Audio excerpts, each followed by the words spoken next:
Les Nombres au chapitre 16. Coré, fils de Jitséar, fils de Kéhat, fils de Lévi, se révolta avec Dathan et Abiram, fils d'Eliab et On, fils de Péletz, tous trois fils de Ruben. Ils se soulevèrent contre Moïse avec 250 hommes des enfants d'Israël, des principaux de l'assemblée, de ceux que l'on convoquait à l'assemblée et qui étaient des gens de renom. Ils s'assemblèrent contre Moïse et Aaron et leur dirent: C'en est assez, car toute l'assemblée, tous sont saints, et l'Éternel est au milieu d'eux. Pourquoi vous élevez-vous au-dessus de l'assemblée de l'Éternel? Quand Moïse eut entendu cela, il tomba sur son visage et parla à Coré et à toute sa troupe en disant: Demain, l'Éternel fera connaître qui est à lui et qui est saint, et il le fera approcher de lui. Il fera approcher de lui celui qu'il choisira. Faites ceci: prenez des brasiers, Coré et toute sa troupe. Demain, mettez-y du feu et posez-y du parfum devant l'Éternel. Celui que l'Éternel choisira, c'est celui-là qui sera saint. C'en est assez, enfants de Lévi. Moïse dit à Coré: Écoutez donc, enfants de Lévi, est-ce trop peu pour vous que le Dieu d'Israël vous ait choisi dans l'assemblée d'Israël en vous faisant approcher de lui, afin que vous soyez employés au service du tabernacle de l'Éternel et que vous vous présentiez devant l'assemblée pour le servir? Il vous fait approcher de lui, toi et tous tes frères, les enfants de Lévi, et vous voulez encore le sacerdoce. C'est à cause de cela que toi et ta troupe, toute ta troupe, vous vous assemblez contre l'Éternel. Car qui est Aaron, et pour que vous murmuriez contre lui? Moïse envoya appeler Dathan et Abiram, fils d'Eliab. Mais ils dirent: Nous ne monterons pas. N'est-ce pas assez que tu nous aies fait sortir du pays où coule le lait et le miel pour nous faire mourir au désert sans que tu continues à dominer sur nous? Garde-nous de cet esprit rebelle et méchant, Seigneur. Au nom de Jésus, Amen. Et ce n'est pas dans un pays où coule le lait et le miel que tu nous as menés. Ce ne sont pas des champs et des vignes que tu nous as donnés en possession. Penses-tu crever les yeux de ces gens? Nous ne monterons pas.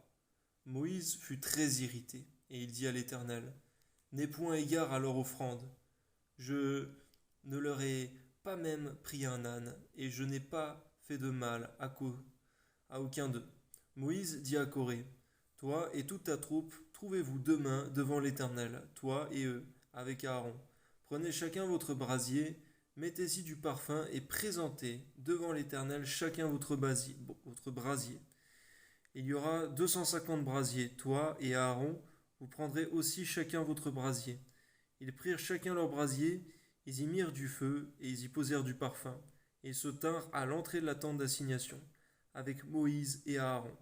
Et Coré convoqua toute l'assemblée contre Moïse et Aaron, à l'entrée de la tente d'assignation. Alors la gloire de l'Éternel apparut à toute l'assemblée, et l'Éternel parla à Moïse et à Aaron et dit: Séparez-vous du milieu de cette assemblée, je les consumerai en un instant. Ils tombèrent sur leur visage et dirent: Ô Dieu, Dieu des esprits de toute chair, un seul homme a péché, tu t'irriterais contre toute l'assemblée? L'Éternel parla à Moïse et dit: Parle à l'assemblée et dis: Retirez-vous de toutes parts, loin de la demeure de Coré, et Dathan et d'Abiram. Moïse se leva et alla vers Dathan et Abiram, et les anciens d'Israël le suivirent. Il parla à l'assemblée et dit: Éloignez-vous des tentes de ces méchants hommes, et ne touchez à rien de ce qui leur appartient, de peur que vous ne périssiez en même temps, et qu'ils seront punis pour tous leurs péchés. Ils se retirèrent de toutes parts, loin de la demeure de Coré, de Dathan et d'Abiram. Dathan et Abiram sortirent et se tinrent à l'entrée de leur tente avec leurs femmes, leurs enfants et leurs petits-enfants. Moïse dit: À ceux-ci vous connaîtrez que l'Éternel m'a envoyé pour faire toutes ces choses, et que je n'agis pas de moi-même. Si ces gens meurent comme tous les hommes meurent, s'ils subissent le sort de commun à tous les hommes, ce n'est pas l'Éternel qui m'a envoyé. Mais si l'Éternel fait une chose inouïe, si la terre ouvre sa bouche pour les engloutir avec tout ce qui leur appartient, et qu'ils descendent vivants dans le séjour des morts, vous saurez alors que ces gens ont méprisé l'Éternel, comme il achevait de prononcer toutes ces paroles, la terre qui était sous eux se fendit.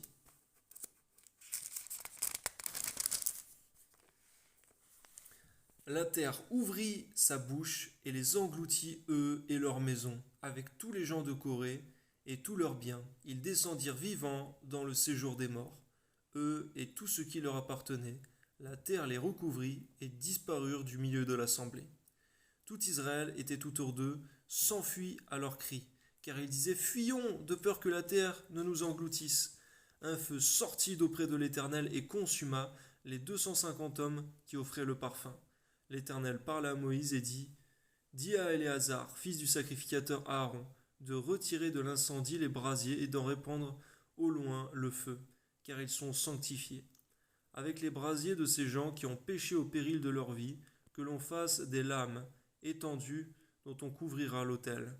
Puisqu'ils ont été présentés devant l'Éternel et qui sont sanctifiés, ils serviront de souvenir aux enfants d'Israël. Les sacrificateurs Éléazar prit les brasiers d'airain qu'avaient présentés les victimes de l'incendie, et il en fit des lames pour couvrir l'autel. C'est un souvenir pour les enfants d'Israël afin qu'aucun étranger à la race d'Aaron ne s'approche pour offrir du parfum devant l'Éternel et ne soit comme Corée et comme sa troupe selon ce que l'Éternel avait déclaré par Moïse. Dès le lendemain, toute l'assemblée des enfants d'Israël murmura contre Moïse et Aaron en disant: Vous avez fait mourir le peuple de l'Éternel. Comme l'assemblée se formait contre Moïse et Aaron, comme ils tournaient les regards vers la tente d'assignation, voici, la nuée la couvrit et la gloire de l'Éternel apparut. Moïse et Aaron arrivèrent devant la tente d'assignation, et l'Éternel parla à Moïse et dit: Retirez-vous du milieu de cette assemblée, et je les consumerai en un instant. Ils tombèrent sur leur visage, et Moïse dit à Aaron: Prends le brasier, mets-y du feu de dessus l'autel, pose-y du parfum, va promptement vers l'assemblée, et fais pour eux l'expiation, car la colère de l'Éternel a éclaté, la plaie a commencé. Aaron prit le brasier, comme Moïse avait dit, et courut au milieu de l'assemblée. Voici, la plaie avait commencé parmi le peuple. Il offrit le parfum, et il fit l'expiation pour le peuple. Il se placera entre les morts et les vivants, et la plaie fut arrêtée. Il y eut 14 100 personnes qui moururent de cette plaie, outre ceux qui étaient morts à cause de Corée. Aaron retourna auprès de Moïse à l'entrée de la tente d'assignation. La plaie était arrêtée. Amen. Merci pour tous ces intercesseurs comme Moïse et Aaron, Seigneur. On voit combien ils ont été eux-mêmes outragés par le peuple, mais combien ils ont intercédé. Seigneur, donne-nous d'être aussi tes intercesseurs, Seigneur mon Dieu, dans le nom puissant de Jésus. Amen.